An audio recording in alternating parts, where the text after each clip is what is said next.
ಒಂದ್ಸರಿ ಬ್ರಿಯಾನ್ ಮತ್ತೆ ಕೆರಿ ಅನ್ನೋರು ಒಂದು ಎಕ್ಸ್ಪೆರಿಮೆಂಟ್ ಮಾಡ್ತಾರೆ. ಎಕ್ಸ್ಪೆರಿಮೆಂಟ್ ಏನಪ್ಪಾ ಅಂತಂದ್ರೆ ಅವ್ರ ಹತ್ರ ಒಂದು ಬಾಟ್ಲ್ ಅಲ್ಲಿ ನರಿಯ ದೇಹದ ವಾಸನೆಯ ಸೆಂಟ್ ಇರುತ್ತೆ.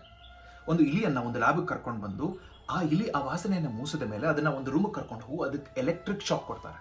ಸ್ವಲ್ಪ ಸಮಯ ಆದ್ಮೇಲೆ ಮತ್ತೆ ಅದೇ ಇಲಿಯನ್ನ ಕರ್ಕೊಂಡು ಬರ್ತಾರೆ. ಅದು ನರಿಯ ವಾಸನೆಯನ್ನ ಮೂಸುತ್ತೆ. ಅದನ್ನ ಆ ಶಾಕ್ ಕೊಡುವಂತ ರೂಮ್ ಕರ್ಕೊಂಡು ಹೋಗ್ತಿದ್ದಾಗೆ ಅದು ಕೂಗೋಕ್ ಶುರು ಮಾಡುತ್ತೆ. ಅದರಲ್ಲಿ ಭಯ ಉತ್ಪಾದನೆ ಆಗುತ್ತೆ. ಭಯದ ರಿಲೇಟೆಡ್ ಹಾರ್ಮೋನ್ಸ್ ರಿಲೀಸ್ ಆಗುತ್ತೆ. ಆಮೇಲೆ ಏನ್ ಮಾಡ್ತಾರಪ್ಪ ಅಂತಂದ್ರೆ ಆ ಇಲಿಗೆ ಮರಿಗಣ್ಣ ಮಾಡ್ಕೊಳಕ್ ಬಿಡ್ತಾರೆ.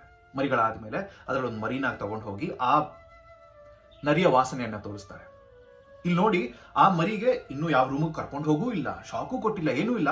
ಆ ವಾಸನೆನ ಮೂಸ್ತಾ ಇದ್ದ ಹಾಗೆ ಆ ಮರಿಗೆ ಭಯ ಶುರು ಆಗುತ್ತೆ, ಕಿರ್ಚೋಕ್ ಶುರು ಮಾಡುತ್ತೆ. ಅದ್ರ ರಿಲೇಟೆಡ್ ಹಾರ್ಮೋನ್ಸ್ ರಿಲೀಸ್ ಆಗುತ್ತೆ.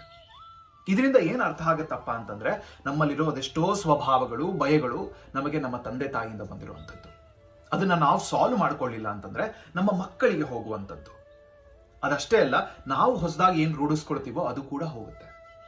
ನಿಮ್ಮನ್ನ ಕೆಳಗೆ ಇಳಿಯುವಂತಹ ಸ್ವಭಾವಗಳು, ಭಯಗಳು ನಿಮ್ಮಲ್ಲಿ ಜಾಸ್ತಿ ಇದ್ರೆ ಅದನ್ನೆಲ್ಲ ನೀವು ನಿಮ್ಮ ಮಕ್ಕಳಿಗೆ ಟ್ರಾನ್ಸ್ಫರ್ ಮಾಡ್ತಾ ಹೋದ್ರೆ ನಿಮ್ಮ ಮಕ್ಕಳು 0 ಶುರು ಮಾಡಲ್ಲ, ಪಾಸಿಟಿವ್ ಇಂದ ಶುರು ಮಾಡಲ್ಲ, ನೆಗೆಟಿವ್ ಇಂದ ಶುರು ಮಾಡ್ತಾರೆ. ಅದನ್ನೆಲ್ಲ ಸಾಲ್ವ್ ಮಾಡ್ಕೊಂಡು ನಿಮ್ಮ ಮಕ್ಕಳು ಜೀವನದಲ್ಲಿ ಬೆಳಿಬೇಕಾಗತ್ತೆ.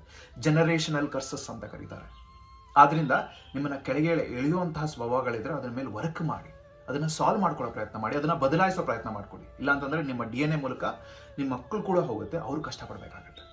ಯೋಚನೆ ಮಾಡಿ.